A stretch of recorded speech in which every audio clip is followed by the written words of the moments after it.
During my childhood, my family was like a drop of water in a vast river, never remaining in one location for long. We settled in Rhode Island when I was 8, and there we remained until I went to college in Colorado Springs. Most of my memories are rooted in Rhode Island, but there are fragments in the attic of my brain which belong to the various homes we had lived in when I was much younger. Most of these memories are unclear and pointless. Chasing after another boy in the backyard of a house in North Carolina, trying to build a raft to float on the creek behind the apartment we rented in Pennsylvania, and so on. But there's one set of memories which remains as clear as glass, as though they were just made yesterday.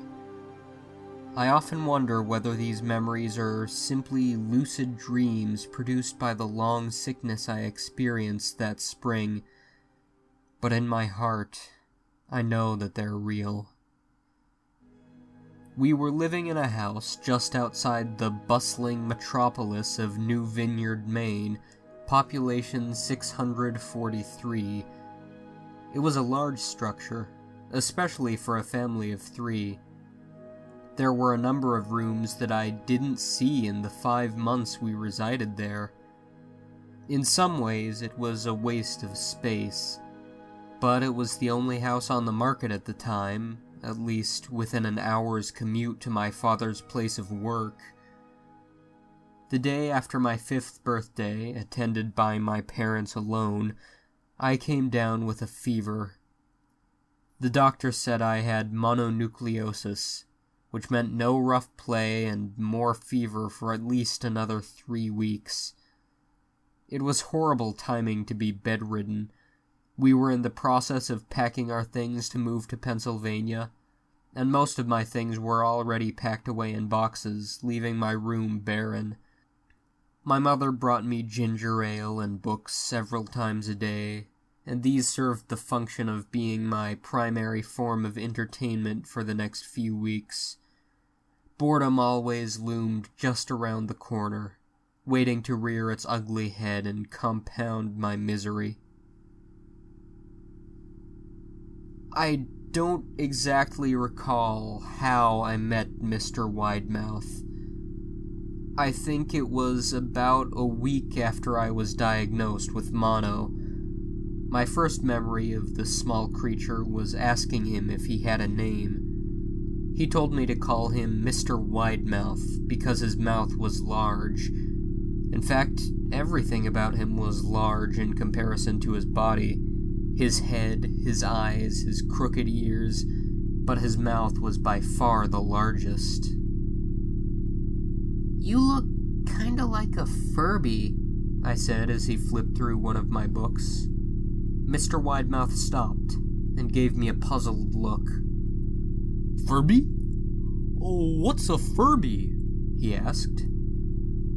I shrugged. "You know, the toy. The little robot with the big ears. You can pet and feed them, almost like a real pet." "Oh," Mr. Widemouth resumed his activity. "You don't need one of those. They aren't the same as having a real friend." I remember Mr. Widemouth disappearing every time my mother stopped by to check in on me. "I lay under your bed," he later explained. "I don't want your parents to see me, because I'm afraid they won't let us play anymore." We didn't do much during those first few days. Mr. Widemouth just looked at my books, fascinated by the stories and pictures they contained. The 3rd or 4th morning after I met him, he greeted me with a large smile on his face. "I have a new game we can play," he said. "We have to wait until after your mother comes to check on you, because she can't see us play it. It's a secret game." After my mother delivered more books and soda at the usual time, Mr. Widemouth slipped out from under the bed and tugged my hand. "We have to go to the room at the end of this hallway," he said. I objected at first, as my parents had forbidden me to leave my bed without their permission, but Mr. Widemouth persisted until I gave in. The room in question had no furniture or wallpaper. Its only distinguishing feature was a window opposite the doorway. Mr. Widemouth darted across the room and gave the window a firm push, flinging it open. He then beckoned me to look out at the ground below. We were on the second story of the house, but it was on a hill, and from this angle the drop was farther than 2 stories due to the incline. "I like to play pretend up here," Mr. Widemouth explained. "I pretend that there is a big, soft trampoline below this window, and I jump. If you pretend hard enough, you bounce back up like a feather. I want you to try." I was a 5-year-old with a fever, so only a hint of skepticism darted through my thoughts as I looked down and considered the possibility. "It's a long drop," I said. "But that's all a part of the fun. It wouldn't be fun if it was only a short drop. If it were that way, you may as well just bounce on a real trampoline." I toyed with the idea, picturing myself falling through thin air only to bounce back to the window on something unseen by human eyes. But the realist in me prevailed. "Maybe some other time," I said. "I don't know if I have enough imagination. I could get hurt." Mr. Widemouth's face contorted into a snarl, but only for a moment. Anger gave way to disappointment. "If you say so," he said. He spent the rest of the day under my bed, quiet as a mouse. The following morning, Mr. Widemouth arrived holding a small box. "I want to teach you how to juggle," he said. "Here are some things you can use to practice before I start giving you lessons." I looked in the box. It was full of knives. "My parents'll kill me!"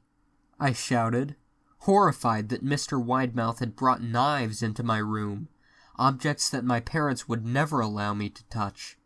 "I'll be spanked and grounded for a year." Mr. Widemouth frowned. "It's fun to juggle with these. I want you to try it." I pushed the box away. "I can't. I'll get in trouble. Knives aren't safe to just throw in the air." Mr. Widemouth's frown deepened into a scowl. He took the box of knives and slid under my bed, remaining there the rest of the day. I began to wonder how often he was under me. I started having trouble sleeping after that. Mr. Widemouth often woke me up at night, saying he put a real trampoline under the window, a big one that I couldn't see in the dark. I always declined and tried to go back to sleep, but Mr. Widemouth persisted. Sometimes he stayed by my side until early in the morning, encouraging me to jump. He wasn't so fun to play with anymore. My mother came to me one morning and told me I had her permission to walk around outside. She thought the fresh air would be good for me, especially after being confined to my room for so long. Ecstatic, I put on my sneakers and trotted out to the back porch, yearning for the feeling of sun on my face. Mr. Widemouth was waiting for me. "I have something I want you to see," he said. I must have given him a weird look, because he then said, "It's safe, I promise." I followed him to the beginning of a deer trail which ran through the woods behind the house. "This is an important path," he explained. "I've had a lot of friends about your age. When they were ready, I took them down this path to a special place. You aren't ready yet, but one day I hope to take you there." I returned to the house, wondering what kind of place lay beyond that trail. 2 weeks after I met Mr. Widemouth, the last load of our things had been packed into a moving truck. I would be in the cab of that truck, sitting next to my father for the long drive to Pennsylvania. I considered telling Mr. Widemouth that I would be leaving, but even at 5 years old, I was beginning to suspect that perhaps the creature's intentions were not to my benefit, despite what he said otherwise. For this reason, I decided to keep my departure a secret. My father and I were in the truck at 4 a.m. He was hoping to make it to Pennsylvania by lunchtime tomorrow with the help of an endless supply of coffee and a 6-pack of energy drinks. He seemed more like a man who was about to run a marathon rather than one who was about to spend 2 days sitting still. "Early enough for you?"